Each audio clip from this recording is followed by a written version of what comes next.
Welcome to Fairy Tale Access, where the head fairy's quest is to prove that fairy tales do exist in actual time rather than once upon a time. Together, we will unravel the heroes, young and old, who turn dreams into reality. These are the people who still believe in happily ever after. The discoveries will bend even our most cynical non-believers into believing in fairy tales.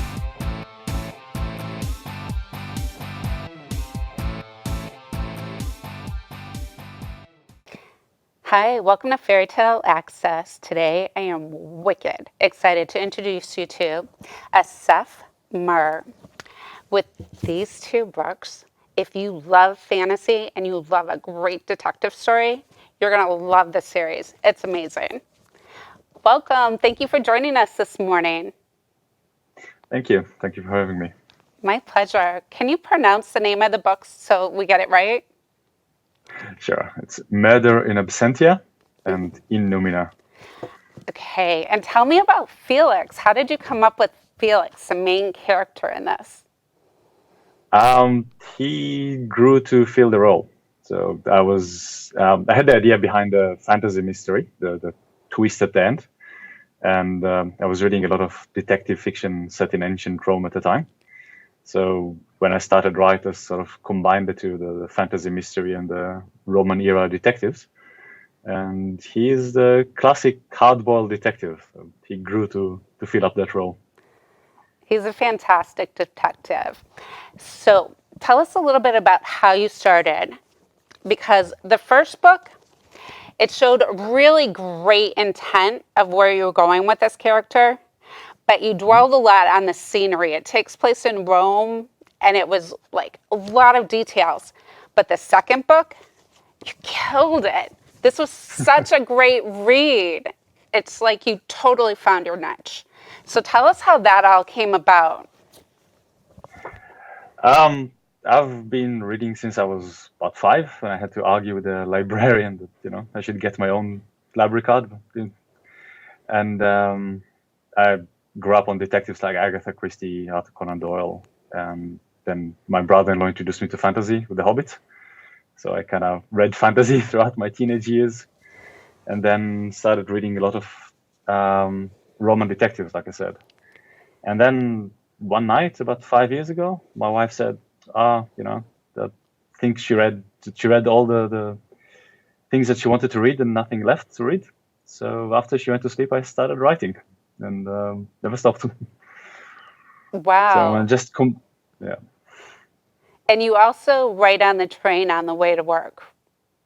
Yes, that's correct. So do you... The first book I wrote at night, Murder in Absentia.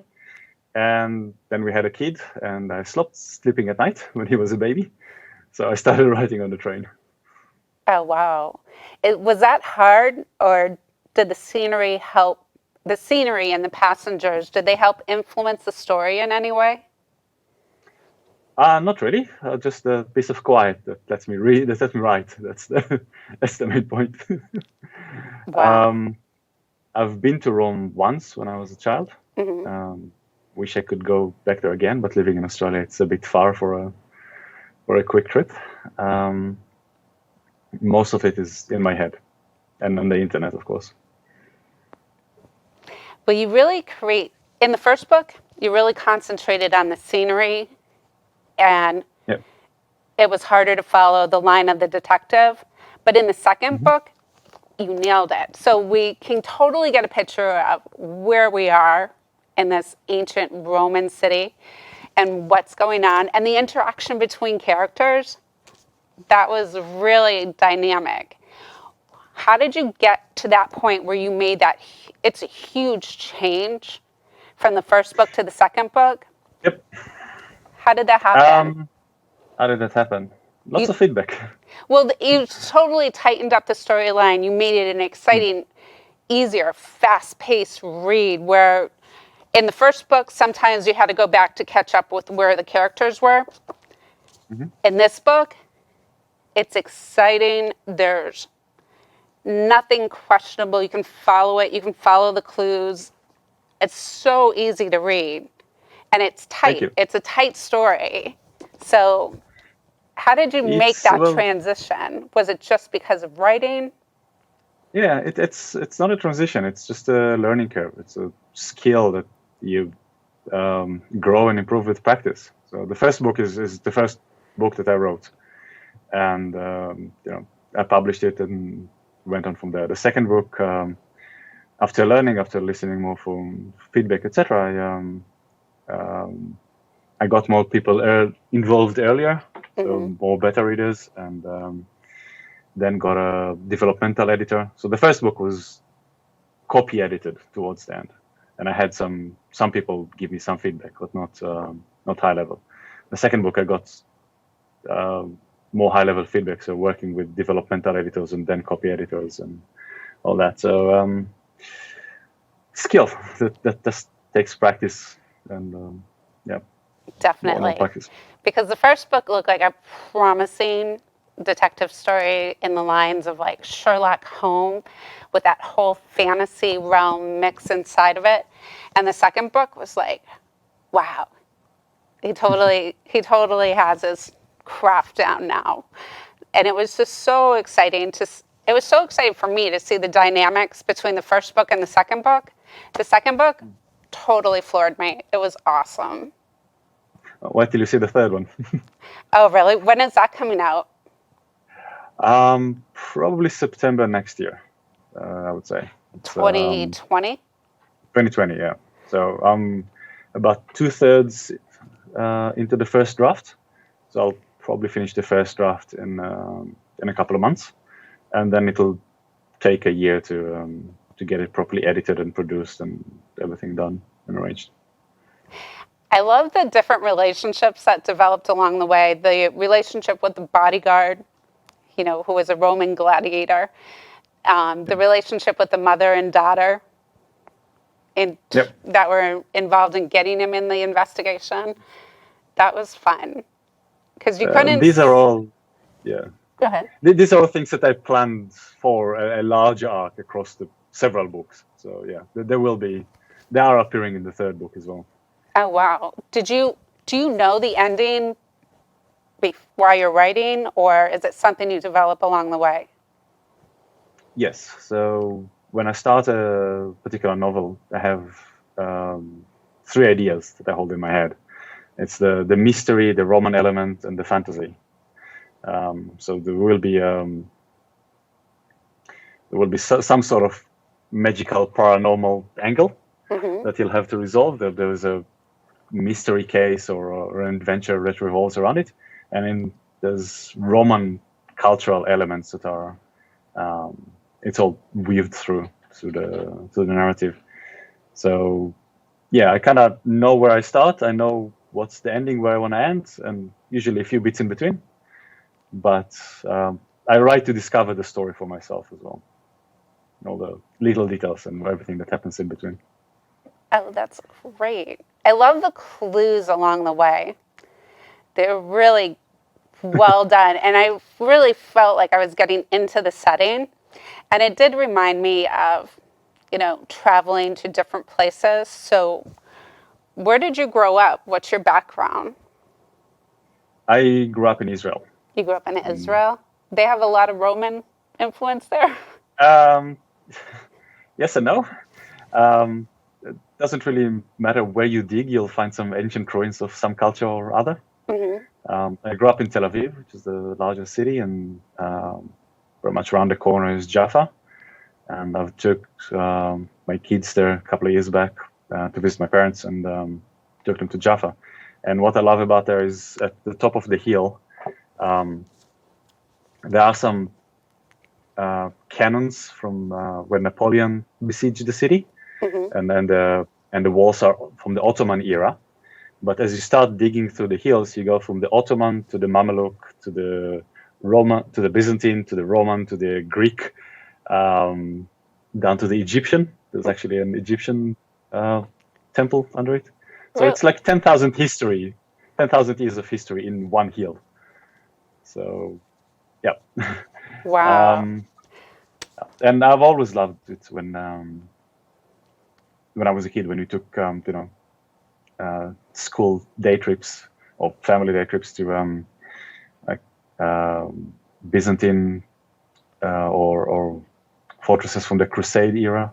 Hmm. So yeah, kind of grew up on history. Definitely. And I could see how that city, Jafra, having been there once, it is, especially the way that the town is built along the Mm. water and those rise Yeah, and falls. I yeah, totally, now I know where you got it from. yeah. So it mixes up the mostly it's Roman for the culture and everything, but Definitely Roman. with the volcano and everything, it's reminiscent of Pompeii, and there's the lighthouse that they bought from Alexandria, etc. So it's a fantasy city that mixes up a lot of cities from antiquity, give me a Hmm. room to play with. Definitely. I love the way you develop the whole culture, the city. The Roman influence is definitely there with a lot of things that are, real to the Roman history. So it makes it a great fantasy.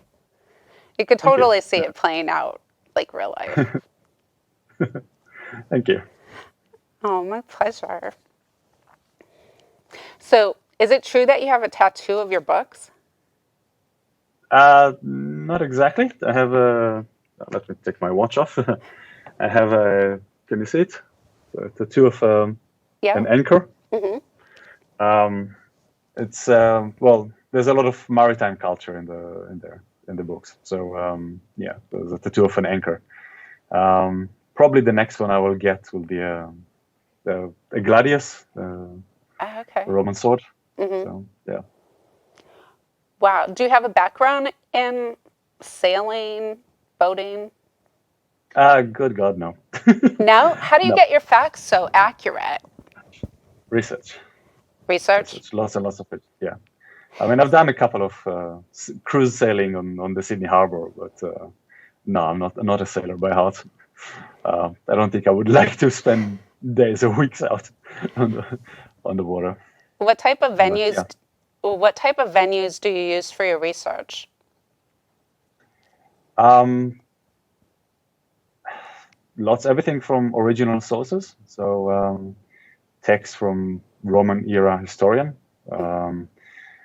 and so the original text, but more non-fiction that's written about Rome, and internet searches quite a lot.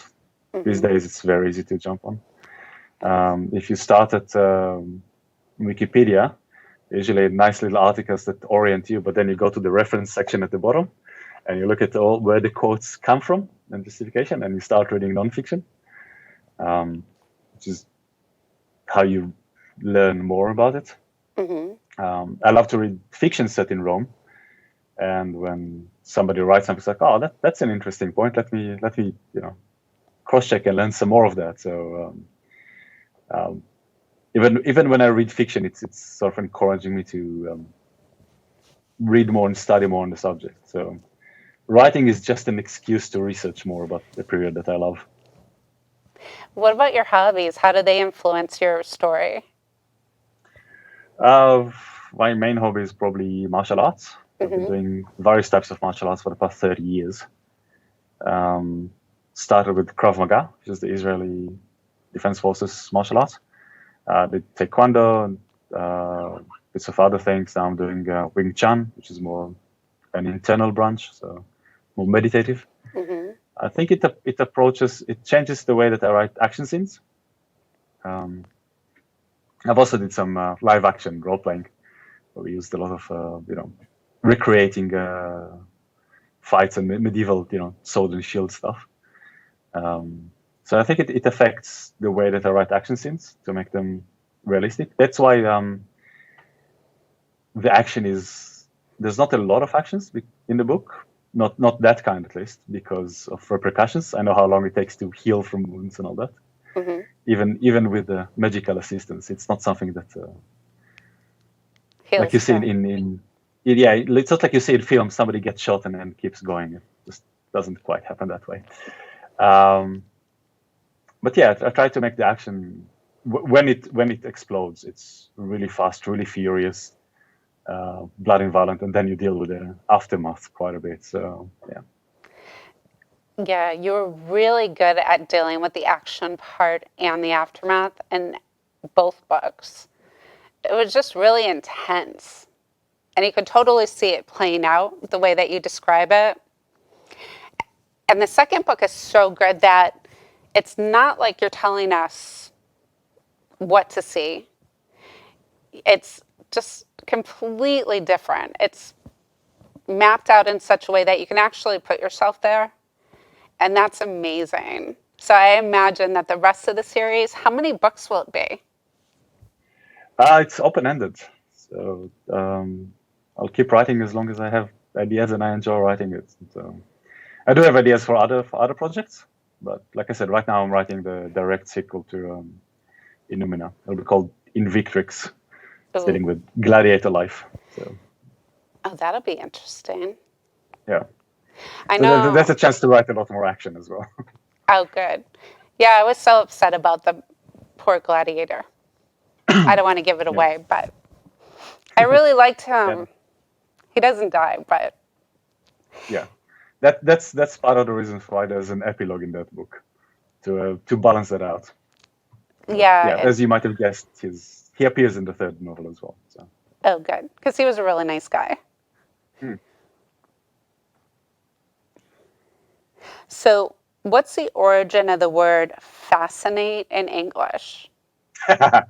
Yeah.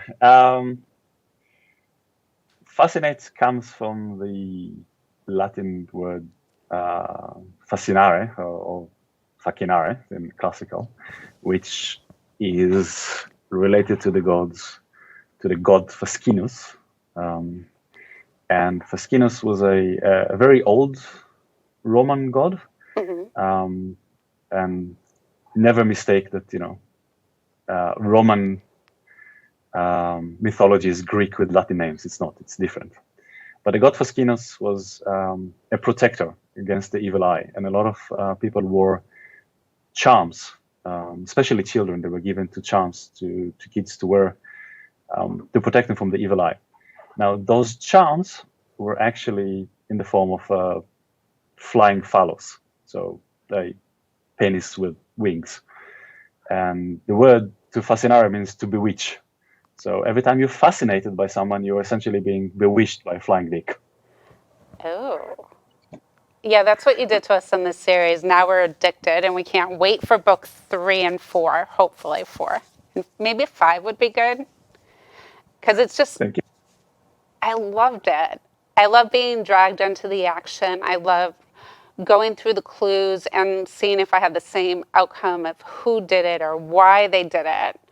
And the whole ghost aspect in one section was really good too.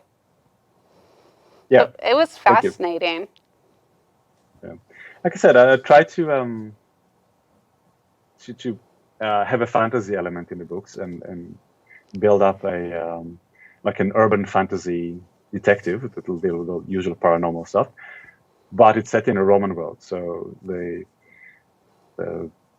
ghosts and monsters, everything that he deals with are Roman era equivalent. So there's no the gothic vampires or werewolves, because those simply belong to quite a different culture. Right. Different monsters, different attitudes towards death and what comes and the afterlife and what goes there, what comes back. Magic Yeah. in general. And the statues and Yeah, all of that. yeah. And The, the the bit with shrines. That's good. yeah, thank you. The bit with the statue in Numina was one of my favorite to write. Oh, really? It's actually based on a real statue. Oh, which There is one? a statue. There's a statue called Boxer at Rest. It's a bronze statue that was found buried, which is probably how it survived, because a lot of bronze statues were melted for the reusing the bronze. Hmm. And it's absolutely amazing statue. If you Google the pictures, just called Boxer at Rest. So he's sitting there, sort of kind of looking over his shoulder, weary after a fight. In the old, so there are traces that show that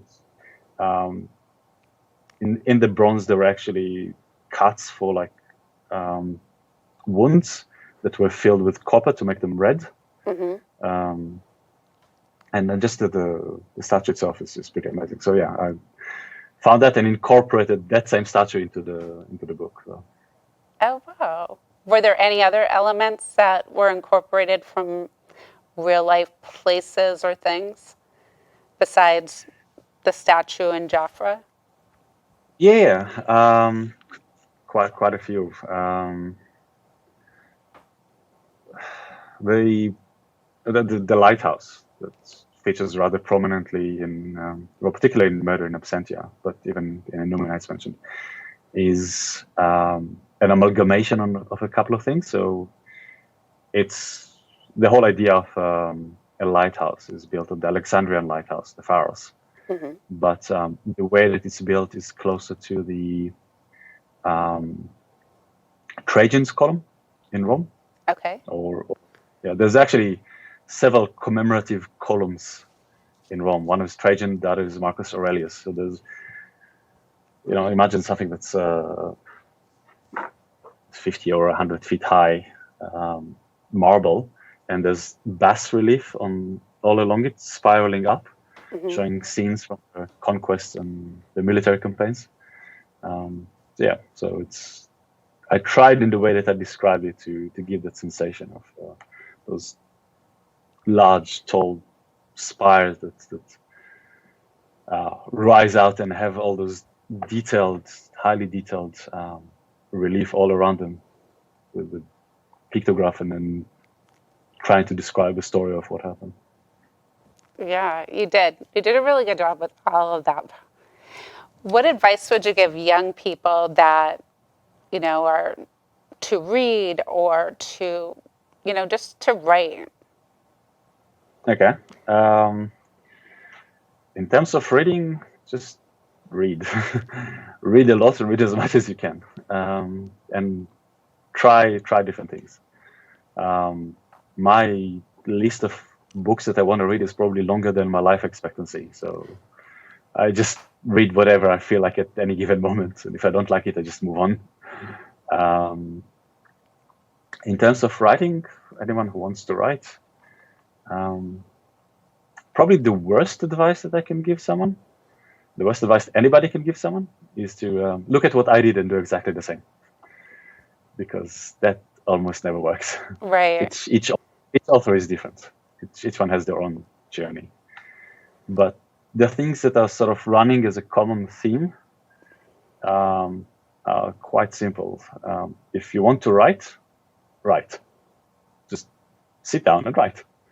And it can be every day or a couple of times during a week, but it doesn't matter. Just make the time and sit down and write. Find whatever works for you. Keep writing, keep putting words on the page. If you want to write good stories, you have to read. You have to read a lot in the genre that you're writing and in other genres as well. You can learn quite a bit from reading a varied selection of genres. And the last bit is, if you want to improve your skill, learn to work with editors, because no writer can write a perfect manuscript the first time by themselves. You need to engage editors and learn how to get their feedback and work with them to learn from them and improve your own skill. Oh, that's great advice.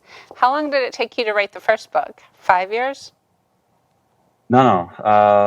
I wrote the first draft in about 4 months. Wow. It was tremendously quick, yeah. And then I spent about a year editing it. This one took a bit over a year to write the first draft and about a year to get published. This one, the third one, is probably 6 to 9 months for the first draft. And again, I'll expect about a year to finalize, edit it, and publish it. With everything that you read, what's your favorite book of all time?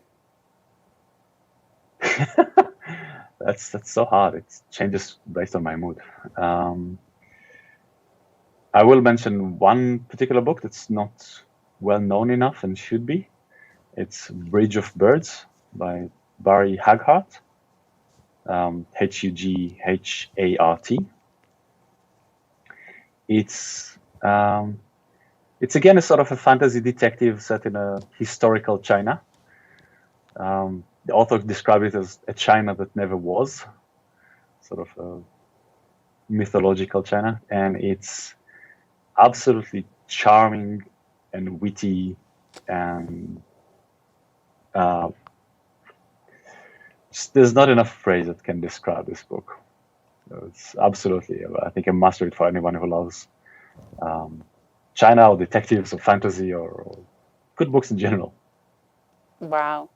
Well, you can totally see how it influenced your books because it's witty, it's cynical at points, it's funny, and it just takes you on a wild adventure that you can't put down till the very last page. So if you're reading it, it might take you like 8 or 9 hours straight. Thank you. Oh, my pleasure. Thank you so much for joining us today and sharing your stories. Really My pleasure. excited to see book 3. I will send you a copy as soon as it's out. All right, fantastic. Until next time, keep asking questions. And if you want a great fantasy novel with detectives and action, this is a series to read. We'll see you soon.